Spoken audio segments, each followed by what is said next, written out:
The meteoric rise in autism is among the most alarming public health developments in history. There's never been anything like this.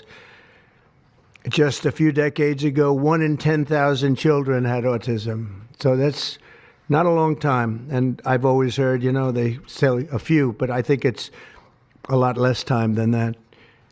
It used to be 1 in 20,000, then 1 in 10,000. And I would say that's probably 18 years ago. And now it's 1 in 31, but in some areas it's much worse than that, if you can believe it, 1 in 31. And I gave numbers yesterday. For boys, it's 1 in 12. I was told that's in California, where they have, for some reason, a more severe problem. But whether it's 1 in 12 or 1 in 31, can you imagine? That's down from 1 in 20,000, then 1 in 10,000. And now we're at the level of 1 in 12 in some cases for boys, 1 in 31 overall. So since 2000, autism rates have surged by much more than 400%.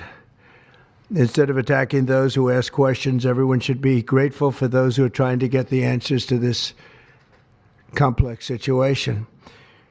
And the first day all of these great doctors behind me were there, I told them, this is what we have to find out. Because when you go from 20,000 to 10,000, and then you go to 12, there's something artificial. They're taking something. And by the way, I think I can say that there are certain groups of people that don't take vaccines and don't take any pills that have no autism. Does that tell you something? That's currently, is that a correct statement, by the way? There are some studies that suggest that, with the Amish, for example. The Amish, yeah, virtually. I heard none. See, Bobby wants to be very careful with what he says, and he should, but I'm not so careful with what I say. But you have certain groups. The Amish, as an example, they have essentially no autism. First, effective immediately, the FDA will be notifying physicians that the use of let's see how we say that. Acetaminophen. Is that okay?